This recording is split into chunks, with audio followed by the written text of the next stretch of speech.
Hey guys, so I was asked to check out the performance here, namely the speed and the camera between the HTC One M9 and the Asus Zenfone 2 4GB variant, and I think it could be quite interesting actually because these two come from the same country, so Asus is obviously encroaching on HTC's kind of home turf here, and it's like quite interesting. Maybe Asus will become like a dominant challenger when it comes to smartphones, whereas HTC is having a bit of a rough ride here.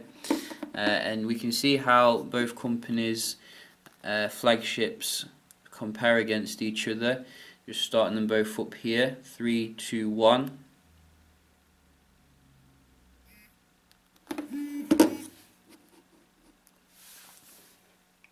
So obviously the M9 is still very small compared to the Asus Zenfone 2 at 5 inches, and it's coming with a Snapdragon 810, which is a octa-core 64-bit processor.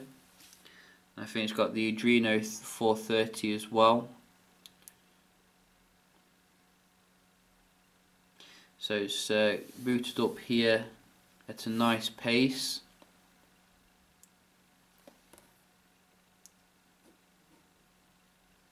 I don't think the Zenfone actually won any of these boot up tests. And with the One, I did actually receive quite a lot of updates in regards to the software. So I think HTC have been busy kind of trying to update the device to improve the camera kind of thing. So we are running 5.0.2 here still, but we can just check out here the app opening first.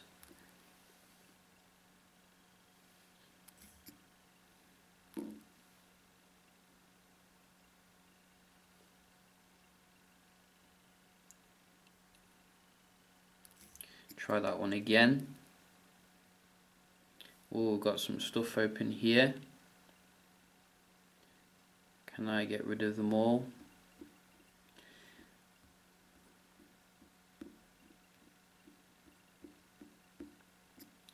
Right, let's start again here. Whoa.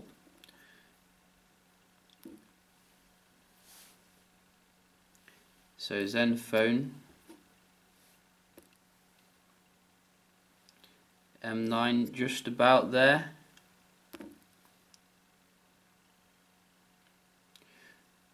Wow, that was like, I think the Zenfone, but it was very quick to be honest. M9 again.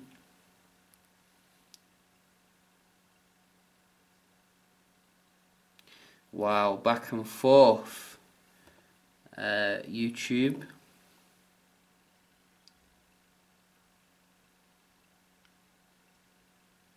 Zenfone here. LinkedIn.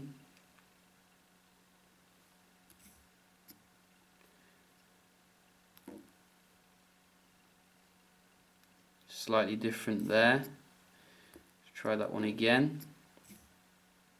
Both of them are very snappy here, and the M9 is a bit quicker to go into that. But the Zenfone strikes back again. Camera. Took a while here. I'm going to give that to the Zenfone. So mixed, really mixed on this one. My God. What else we got? Play Store.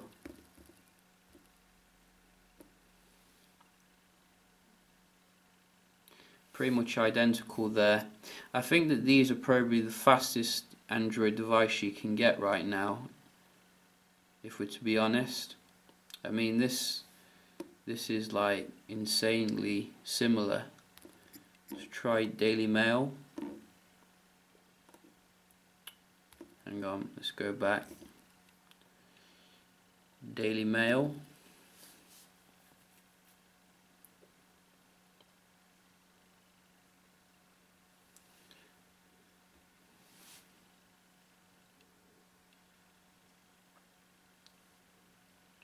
So the Zenfone, as we can see here, is pulling out ahead, and the M9 is slow to respond here.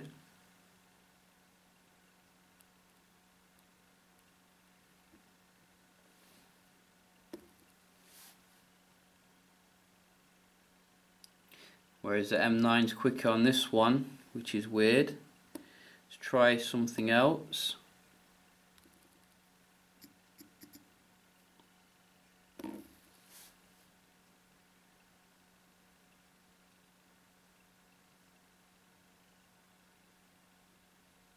So the M9 again, I think.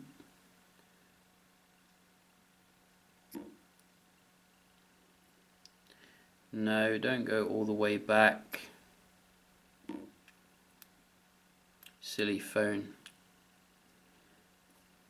Try again.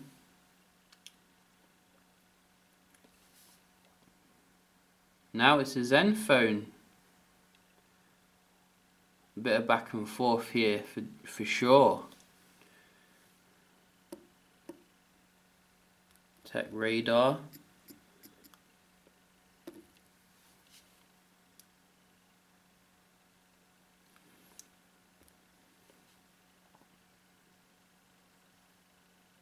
Similar there.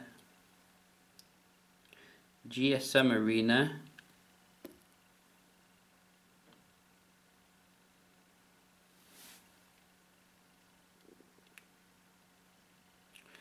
So about the same there. Zenfone slightly quicker, I think.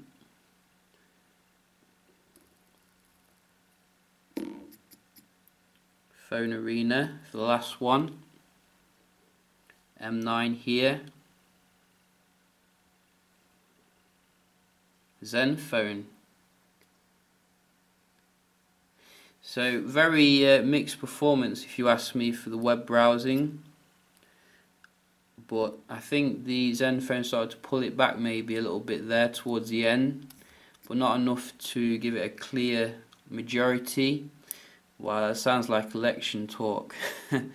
But we can just check out here the multitasking performance on these two.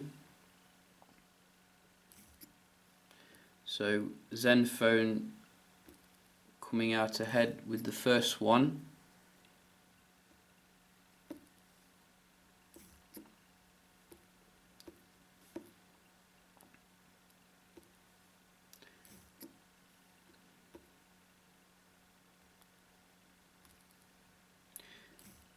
So not too much reloading now, but I think the Zenfone is still a little bit quicker to reorientate itself. As you can see there's a slight delay on the M9, which is apparent.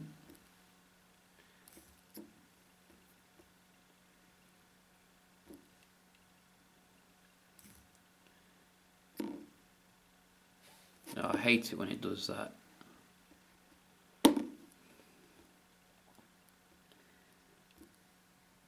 Reload here.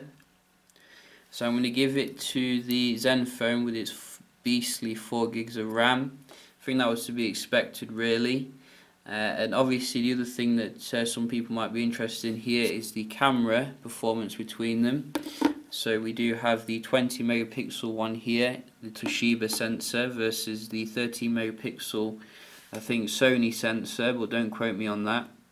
And I did go out and about with these two to see what the performance was like, and I have to say, for saying that this one, the Zenfone, is like half the price, I was very impressed with the picture performance against the one, which does take very decent pictures when it's like in the good kind of settings. But I think the thing that most people are more interested in is the harsh or the difficult settings, and that's where even like the latest updates with the One M9 doesn't seem to really have helped the problem that much. If you remember when the Moto X was first released, it had some issues with the camera, and Motorola was very quick to push out an update to fix it, to make it acceptable. However, I think that the updates which HTC has pushed out haven't really gone far enough. I'm still seeing like a lot of blur and noise when it comes to the low light, compared to the Zenfone, which looks a lot brighter and doesn't give you that much kind of grain. There is quite a bit of grain when you go to the low light setting on the Zenfone, but that's because it's like boosting the ISO and all that, and boosting the gain. I did actually use the night mode that you can put on the M9 to see if it would help with the performance. So you can access that down here, and then this one. But it didn't really do much, to be honest. I was expecting a lot more from the update. I was very impressed, however, with the Zenfone's capabilities against the One, and I did do a video test as well, so you can check that out.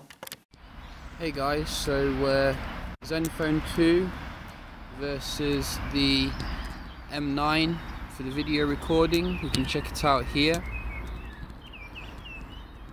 So you can see how they both stack up. So this is a 20 megapixel versus 13 megapixel on the Zenfone 4GB model. And we can see here, if I move around a little bit, I think the M9 handles me moving around a little bit better, but I could be mistaken. Let's just check out the focusing here.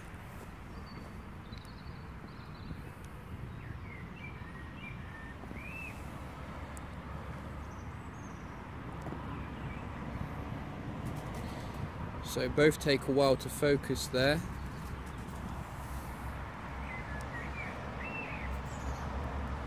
But they do readjust about the same time.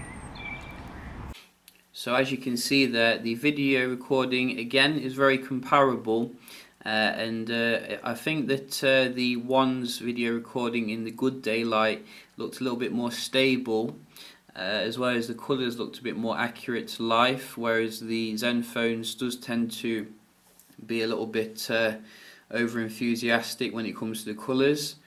But then again, you know, this was very good lighting, and we do remember how the One M9 performs in the poor lighting. I've not had a chance yet to test the video recording at night, but I probably will do a quick little test to see if it has improved or not. But judging from the photo quality in low light, I'm not that optimistic, to be honest. You know, the more time that goes on, really, the more people are going to be like, well, I think software can't really fix the camera, which is quite a shame, really, because it's still a fantastic device in every other area in terms of the speed, etc. So just a quick little performance then test here, and camera test between these two. I do think that they are among the fastest device you can get right now, and they both obviously come from the same country, so they're quite a fierce rivalry here. Maybe Asus will buy out HTC in the future, who knows. But yeah, just a quick little video here. Hope you did enjoy, and if you did, please like the video, or if you're a HTC fan, you know, feel free to dislike it, and I will see you very shortly. Cheers.